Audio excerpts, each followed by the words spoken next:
Olá, estamos aqui para mais um vídeo no nosso canal. Estou aqui com o Thiago, com o Cássio e hoje temos um convidado muito especial. O Diogo é especialista de investimentos internacionais no escritório SVN Investimentos. Diogo, se apresenta aí pessoal, fala um pouquinho de você, da sua história. Obrigado pessoal por ter convidado primeiramente. Então, eu falo que minha função é... Poxa, a gente tem um time de analistas no escritório, a gente tem o Pedro Chiesi, a gente tem o Léo Morales que trabalha vendo os movimentos de mercado mesmo, né? Trazendo pra gente tudo que está acontecendo aqui dentro e lá fora. A minha função é tentar traduzir isso daí em produtos. Então, poxa, dado XYZ movimentos de mercado, que produto que a gente recomendaria? Então eu tento fazer essa leitura e trazer para os assessores, e aí os assessores podem encaminhar para os clientes essas sugestões. Bacana. Não, maravilha.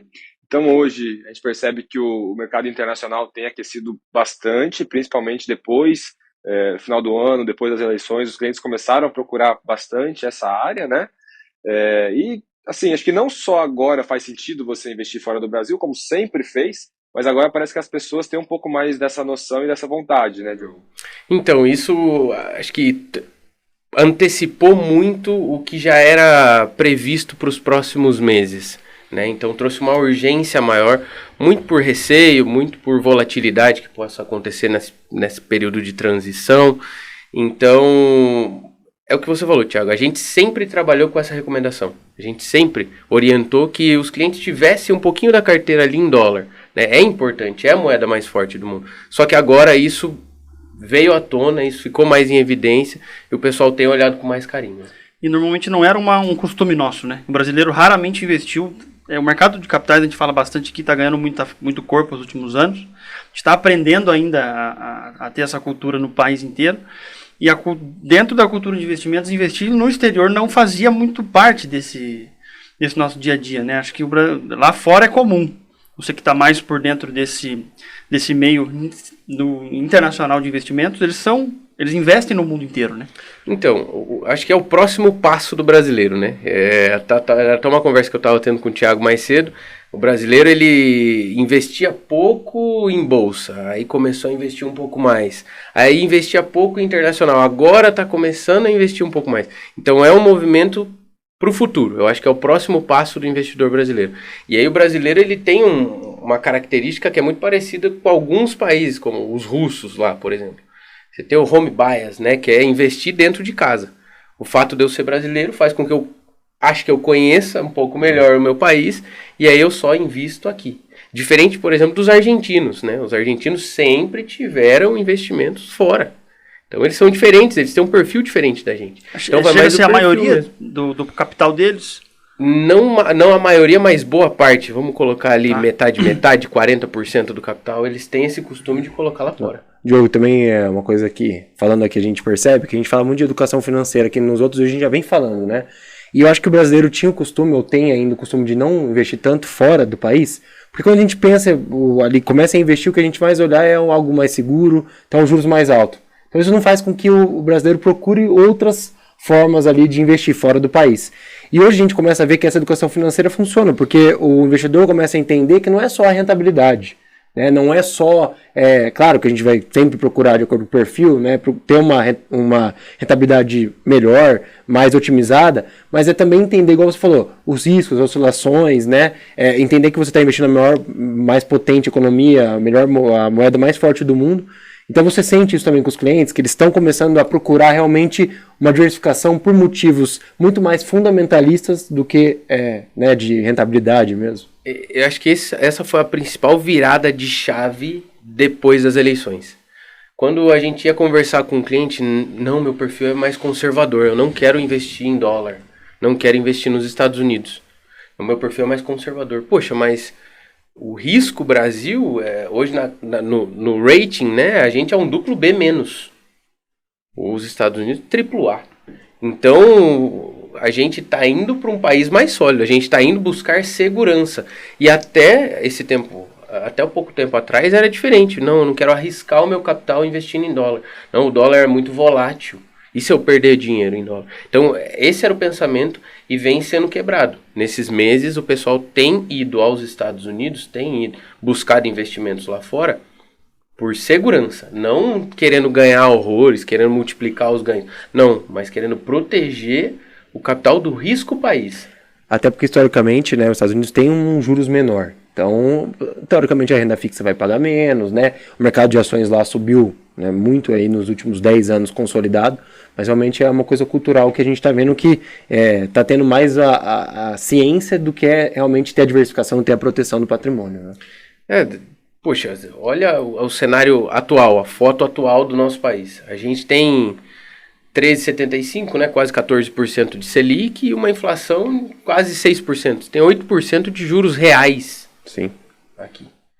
Cara, é difícil, né, você olhar para uma renda variável, sendo que você tem algo garantido aqui, 8% de ganho real. Inclusive, o investidor estrangeiro vem aportar aqui uma parte do patrimônio, porque é, de fato, muita coisa. Agora, lá nos Estados Unidos, poxa, a taxa de juros, pega ali depois de 2008, né, depois da crise imobiliária, foram 12 anos, de 2008 até o ano retrasado, final do ano retrasado, só crescendo. Caiu no Covid, mas voltou com muito mais força. Então foram 12 anos de quase uma linha reta. E aí por que isso? Você tem a taxa de juros em 0,25, 0,5%, e a inflação em 2,5%. Poxa, então se eu investir na renda fixa, por 10, 12 anos, se eu invisto na renda fixa... Tô perdendo dinheiro todo ano. No Tesouro Americano. Não, mas tem fundos que conseguem pagar 3% ao ano. Cara, 3%, beleza, acima da inflação.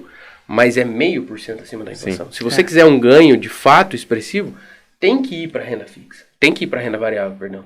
Então tem que ter essa diversidade. Tanto que se fala no 60-40, que é uma estratégia muito consolidada lá fora. 40% renda fixa, 60% renda variável. Cria essa carteira e tem essa filosofia de investimento que é muito diferente da realidade do Brasil. A gente até experimentou um pouquinho, alguma coisa parecida com isso quando começou a pandemia, né? Nossa taxa Selic foi para 2% ao ano. E aí, se eu chegasse de um cliente e falar, legal, fizemos aqui um investimento, deu 2% no ano. O cara ia me xingar, né? Então, você é obrigado a tirar teu dinheiro do banco, deixar ele parado e investir no que a gente chama de economia real, que é investir em coisas que geram riqueza. Só que aqui durou o quê? Alguns meses essa taxa baixa, né? Que foi um período muito específico, meio de uma pandemia. E lá não, lá isso é realidade, né? Essa taxa 2 para eles seria até alto. O normal é os juros como tá agora, né? Lá, e aí pra gente é 4,5 era um juros baixíssimo. É uma visão totalmente diferente, né? E até puxar um outro ponto, Diogo, que você comentou agora há pouco, o Brasil, ele no cenário internacional, olhando de cima, assim, ele é um duplo B-, né? Que isso e você significa, comentou, né, exato, você comentou que os Estados Unidos é um triplo A. Então, até para o público que está ouvindo, que às vezes não teve tanto contato com esse tipo de informação, a pergunta acho que é assim, quem que é o Brasil na fila do pão? E o que significa essa nomenclatura? É questão de segurança no investimento mesmo, né? Uma medida, né? Exato. Pensar assim. É uma medida de classificação de risco, então qual é o país mais seguro para se investir, qual é o país com maior risco para se investir. E aí a gente vai falar, por exemplo, de um tema que é atualíssimo, né, agora, da independência do Banco Central. Poxa, está sendo colocado em xeque, está se falando disso daí. Isso faz com que tenha um risco natural maior, Perfeito, né? Perfeito. Traz um risco. Sim. Cara, para a geração de agora, não, mas uma geração atrás, a gente teve muita instabilidade política, troca de moeda o tempo inteiro, hiperinflação. Para quem é mais velho, eles viveram isso na pele, eles sentem isso. Então, o investidor lá dos Estados Unidos que tem mais idade, ele olhava o Brasil dessa forma também. Então, a classificação é baseada em história. Nossa história de estabilidade é muito curta. Tem 30 anos. Ô, Diogo, você falou também da questão do pessoal que viveu mais isso na pele. Acho legal também, uma curiosidade. Hoje, pelo que eu vejo, a gente tem uma aderência dos clientes de qualquer idade, né? Procurando essa alternativa. Claro que tem ali uma idade, acho que mais em foco, mas desde a pessoa que já viveu essa estabilidade política, até para quem não viveu nada disso, ou está vivendo a primeira vez agora, vamos colocar algo um pouquinho mais grave nos últimos anos, né? Tá tendo essa procura, né? Clientes de todas as idades, então realmente você vê que é algo que está atingindo a população. Como um todo, geral. Porque o pessoal mais velho não quer perder o que construiu a vida toda. E agora eles estão percebendo esse valor da moeda. Poxa, para eu não perder, eu vou investir no quê? Se aqui eu tenho o risco de ter uma inflação mais elevada, enfim, vários pensamentos aí, né? Então, eu vou investir em dólar. Eu tenho meu patrimônio que eu construí a vida inteira protegido. Agora, quem está construindo o patrimônio também. Poxa, tá olhando para trás e tá vendo que em 10 anos o dólar saiu de 2 e foi para 5, foi 150%, né? Cara, como se eu tivesse colocado lá atrás só em dólar, eu tinha 15% ao ano. Vou colocar ali, né? Mais Então, a economia americana. Mais a economia americana. Então o negócio tá ficando, acho que, um pouco mais claro. E aí para todas as idades. Não pro investidor mais velho, mais novo, não. Geral. E talvez o aceite também do investidor de que num ativo de maior segurança, eu não tenho um problema eu perder um pouco de variação cambial e também não é um problema eu ganhar menos. A Selic pagando quase 14, vou ganhar 4 e alguma coisa nos Estados Unidos. Há pouco tempo atrás ninguém aceitaria isso. Mas isso está embutido na segurança do investimento. Acho que é esse ponto que as pessoas talvez estejam assimilando um pouco melhor, a partir desses últimos 12 meses aí. E até um paradigma que a gente falando de rentabilidade, algumas pessoas têm. Se eu investir no Brasil, eu vou sempre ganhar mais que nos Estados Unidos. Nem sempre isso é verdade, né?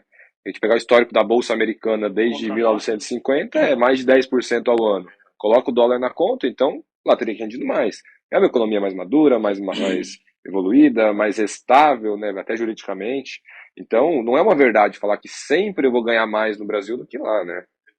O dólar é dólar há 200 e tantos anos, né? E o real é real há 30 e poucos e já perdeu muito valor perante a moeda. Eu vejo que é estrutural, né? Enquanto a gente tiver uma meta de inflação em 3% e os Estados Unidos com a meta em 2%, a gente vai sempre estar perdendo valor da moeda, né? Então esse é um dos indicativos. Então a gente tem que levar isso em consideração. Eu até uso o exemplo, né? Do poder do dólar. A gente consome mais em dólar do que imagina. Né? Por isso que a gente trabalha sempre com essa indicação de dólar. E aí não é só no celular, no computador, na gasolina, na passagem de avião. É na soja. A soja é dada em dólar. Lá em casa eu brinco com que meu pai ele é agricultor e minha mãe tem um restaurante.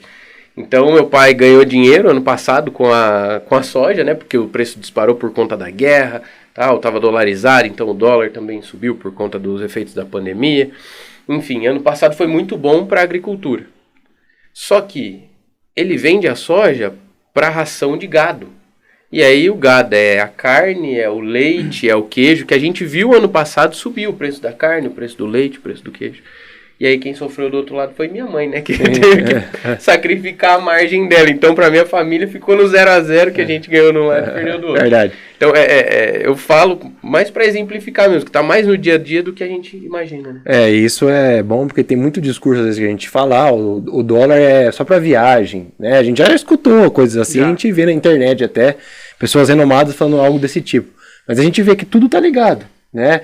Como a moeda mais forte do mundo é o dólar, as nossas commodities, tudo igual você falou, são medidas por isso, qualquer influência a gente, né, que mexa ali no preço da moeda, a gente sofre influência. Então acho que ainda traz ainda mais a importância de investir. Além de toda a segurança, de todo, né, tirar um pouco do risco nacional, independente de onde você esteja, também tem esses fatores que, no fim, acabam sempre impactando muito a nossa vida no dia a dia, né? Você até falou de tirar o risco nacional, né? E para fazer o investimento no Brasil é mais simples, né? Poxa, a gente trabalha aqui, a gente ganha, a gente guarda e a gente investe. Agora, para investir lá fora, a análise é um pouco mais detalhada, né? Porque são 3 fatores que a gente utiliza ali. Primeiro de fato, aqui em casa, né? No Brasil. Como que tá? Eu vou sair do investimento aqui. E aí, poxa, eu olho para um país que está pagando 8% de juros reais, cara, como que eu vou sair daqui? Né? Aqui está pagando muito bem. Um pré-fixado de 15% ao ano e vou colocar isso aonde? Exatamente. Quanto eu vou ganhar? A saída daqui é o primeiro passo. Segundo passo é o dólar. Então, qual que é o preço do dólar? Poxa, eu quero pegar boas janelas de dólar ali, né? Então, a gente vai fazendo os aportes recorrentes para ir pegando essa janela boa. E o terceiro são os investimentos lá fora. Então, eu tenho que sair daqui, eu tenho que fazer o câmbio e eu tenho que investir lá. E aí, hoje, a gente, olhando para os Estados Unidos, o que a gente tem lá fora? A gente tem um país que saiu de 0,25% de taxa de juros e está em 4,75%. Então, teve uma subida muito forte para controlar a inflação. Dobrou várias vezes. Exato. E isso que muitas pessoas não têm essa noção, mas 4% é muita coisa. 4,75 é muita coisa lá fora. Para quem tinha 0,25, era pegar dinheiro emprestado nos bancos a nada. financiamento por ano sem juros praticamente. Exato. Né? Também dinheiro aquela de questão de graça. que eu tô ganhando 4, 5% ao ano na moeda mais segura do mundo. Então, meu dinheiro está resguardado na melhor forma possível e eu estou recebendo por isso. Exato. E era muito raro isso antes. Tem uma janela 8 aí, meses né? atrás. E o dólar é visto como uma reserva de emergência em qualquer cenário, mesmo que a crise seja nos Estados Unidos. O 2008 foi o que aconteceu. Eles geraram a crise e o dinheiro do mundo inteiro foi para lá. É assim, é a maior reserva que a gente tem hoje, né? Eu acho que uma coisa que você falou aí, um gancho que é bacana, a gente fala com os clientes, eles falam, mas o dólar tá caro.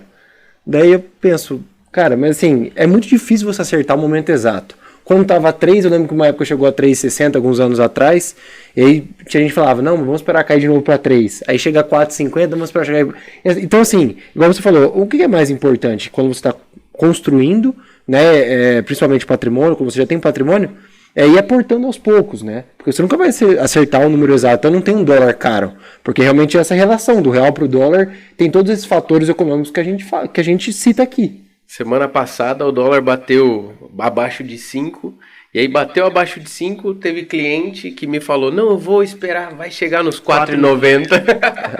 Então é complicado, a gente sempre fica nessa torcida, e o caminho é sempre o mesmo, né, pra cima. Olha, só o último gancho, sobre esse dólar abaixo de 5, a gente fez um fechamento, né, no canal de janeiro, que a gente fala um porquê desse dólar ter caído um pouco abaixo de 5. Então, quem quiser, tem aí numa playlist no nosso canal, falando um pouquinho sobre os motivos que levaram esse dólar a cair depois de muito tempo, né? Fazia, acho que... junho do ano passado. Quase um ano, né? Ali que antes não... de Ibovespa 130 mil pontos, dólar 4 alguma coisa. Então, os motivos também é legal entender a dinâmica, junho né? de 21, eu acho. 21. Tem quase 2 anos já, 1 ano e meio ali, então... Só para deixar esse recado também, que é um vídeo que ficou bem legal pra gente linkar aqui. E se for ver no fundo, não faz sentido tentar ganhar esse 1% a mais, por exemplo, do 4,95 que bateu até o 4,90, né? Porque a ideia não é eu mandar o dinheiro para os Estados Unidos no 4,95, bateu 5,10, vou trazer de volta. Aí cai um pouquinho, eu mando. Não é essa a ideia, né? A ideia é totalmente diferente. É o longo prazo.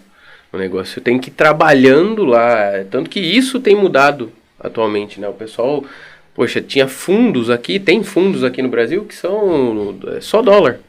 Você compra o fundo, paga a taxa de administração para investir em dólar. Então é por conta dessa visão do pessoal utilizar o dólar como investimento. E acho que é bacana que, assim, a gente contando um pouquinho agora na história de assessor, quando nós entramos, né, a gente comprava fundo dólar, porque não tinha tantos mecanismos para a gente investir fora do país. A gente chegava a alocar dentro das carteiras o fundo dólar, né, que o cliente, geralmente era uma demanda mais do cliente no início ali. Queria proteção, enfim. Isso há 3, 4 anos atrás, né? Então, como o mercado também se revolucionou, né? Hoje tem diversas plataformas que conseguem ali auxiliar o cliente na hora de mandar e fazer essas escolhas, né, do investimento. Hoje a gente tem corretoras lá nos Estados Unidos, corretoras americanas voltadas 100% para atender brasileiro. E isso é um baita negócio. Facilitou muito. Para abrir conta não precisa ir para lá, não precisa mandar documento para lá. Não precisa abre ter conta residência ali. lá, né? Zero. E é 100% moldado pra gente, em português. Até uma das dificuldades, né, era o câmbio. Poxa, eu tenho que ir numa casa de câmbio para mandar o dinheiro pro banco lá nos Estados Unidos. Ou preciso ir pro meu banco, passar minha conta lá fora. Hoje é com tudo Pix, integrado. né? O Pix você consegue... E a documentação, exemplo, tem que fazer imposto, eu preciso saber o que eu declaro, isso vem pronto também? Como que pé que tá isso nesse momento?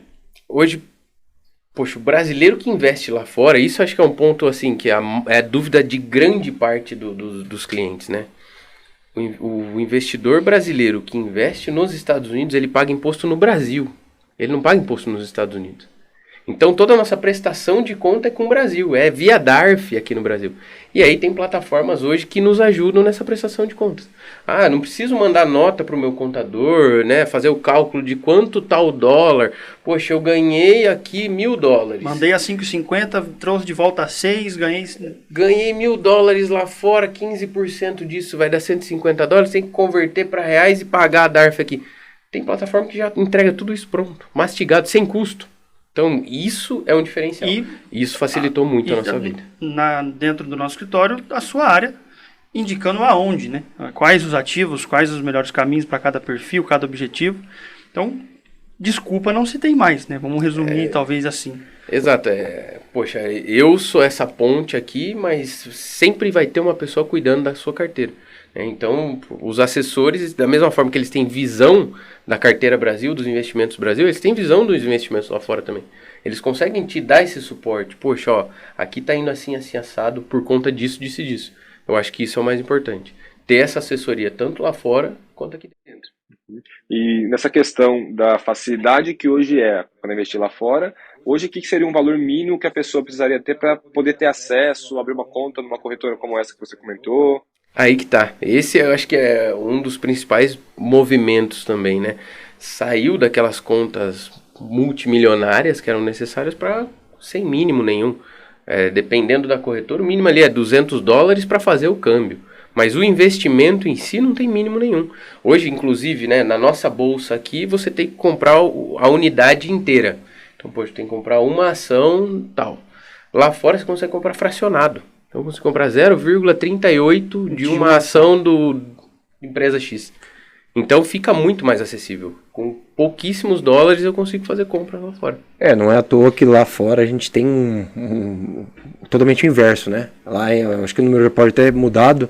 95% das pessoas investem em corretoras e 5% deixam capital no banco. Aqui é o contrário, né? 5% investem em corretoras e 95% deixam capital em banco. Então acho que é um ponto também que mostra a diferença da maturação do mercado. A gente poderia falar um pouquinho sobre os tipos de investimento, né? A gente já falou de tanto, mas acho que a gente pode deixar para um próximo vídeo, né? Fazer o fechamento, Thiago, a gente deixa isso o Carlos está quase ali já perguntando. Esse é um assunto que se a gente começar a falar vai longe, mas aí no próximo a gente chama de novo o Diogo para participar aqui junto com a gente e contribuir com o pessoal de casa com esse assunto que cada vez mais vem ganhando força, ganhando notoriedade e que é super importante também, né?